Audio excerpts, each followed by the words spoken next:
बिस्मिल्लाहिर्रहमानिर्रहीम। Welcome back to my YouTube channel English study notes. आज की इस वीडियो में हम फ्रांसिस बेकन के एसे ऑफ नोबिलिटी की समरी को देखेंगे। तो शुरू करते हैं अपने लेक्चर को।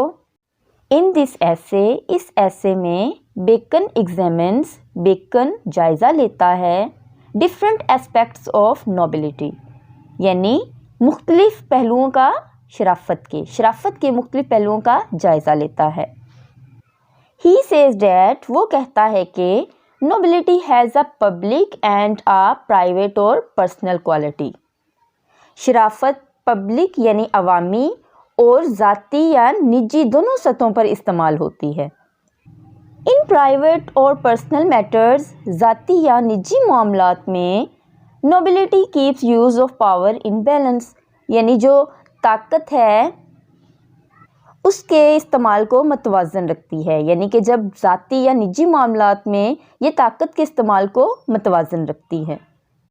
And it encourages and atmosphere of goodwill and mutual understanding, और ये खैर सगाली यानी नेक नियति और बाहमी रजामंदी के माहौल की हौसला अफजाई करती है।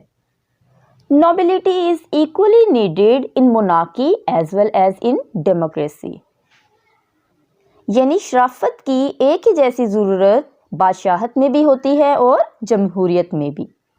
वेदर देयर इज़ मोनार्की और डेमोक्रेसी इन अ स्टेट और कंट्री, आया कि किसी रियासत या मुल्क में चाहे वो डेमोक्रेसी हो या मोनार्की हो यानी बादशाहत हो, nobility plays a very useful and effective role for public welfare, यानी इन दोनों तरह के तर्ज़ हाय हुकूमत चाहे वो मोनार्की हो या डेमोक्रेसी, शराफत अवामी फलाह बहबूद कायम करने में बहुत मौसर किरदार अदा करती है।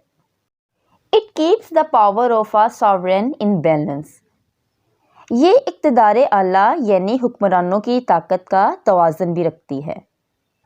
इट इज़ फेयर डैट, ये ख़तरा होता है कि इन एब्सेंस ऑफ नोबिलिटी के शराफत की गैर मौजूदगी में मोनार्की में टर्न इनटू डिक्टेटरशिप, यानी जो बादशाहत है मोनार्की है वो डिक्टेटरशिप यानी आमरीत में बदल सकती है।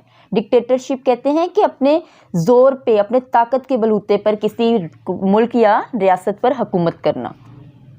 यहाँ बेकन ये कहना चाह रहा है कि ख़तरा ये भी होता है कि शराफत की गैर मौजूदगी हो तो बादशाहत आमरीत में तब्दील हो सकती है।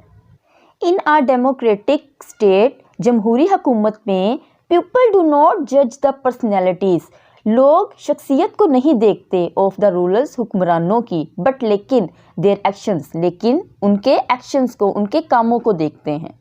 यानी यहाँ बेकन ये कहना चाह रहा है कि डेमोक्रेटिक स्टेट में, जमहूरी हुकूमत में जो पब्लिक है, अवाम है, वो हुक्मरानों की शख्सियत यानी उनकी पर्सनैलिटीज़ को नहीं देखती बल्कि उनके कामों को, उनके एक्शंस को देखती है। So there is even more need of nobility in democracy, इसलिए जमहूरियत में शराफत की ज़्यादा ज़रूरत है। As for the nobility of an individual, जहाँ तक किसी शख्स की इनफरादी शराफत का ताल्लुक है, it improves his value and respect in both private and public affairs, तो ये इसके ज़ाती और अवामी दोनों हलकों में उसकी कदर कीमत में इजाफा करती है। इंडिविजुअली ए मैन में acquire nobility through his family, ज़ाती तौर पर कोई शख्स अपनी फैमिली के ज़रिए ही शराफत का हामिल हो सकता है। It diffuses good qualities and a sense of respect and honour among the next generation, ये अगली नस्ल में बाहमी इज़्ज़त व वक़ार राइज करती है। This aspects helps improve discipline being a chastising instrument, ये सर्जिश करने के आले के तौर पर मुआशरे में नज़्म व ज़ब्त पैदा करती है। बेकन रिवील्स डैट, बेकन ये बताता है कि noble man are not much envied, कि लोग ख़ानदानी नवाबों के लिए रश्क व हसद महसूस नहीं करते। देयरफॉर, इसीलिए ही सजेस्ट्स डैट, वो ये तजवीज़ देता है कि king should upon two the post of officers of authority from the members of noble families, इसलिए नोबल फैमिलीज़ के अफराद को बड़े बड़े ओहदों पर फाइज किया जाए।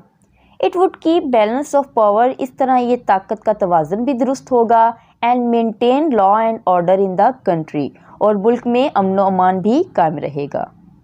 یعنی جب نوبل فیملیز کے افراد کو اپوائنٹ کیا جائے گا تو اس طرح کرنے سے نہ صرف ملک میں طاقت کا توازن درست ہوگا بلکہ ملک میں امن و امان بھی قائم رہے گا۔ آج کے لیے بس اتنا ہی، ملتے ہیں نیکسٹ ویڈیو میں، تب تک کے لیے اللہ حافظ۔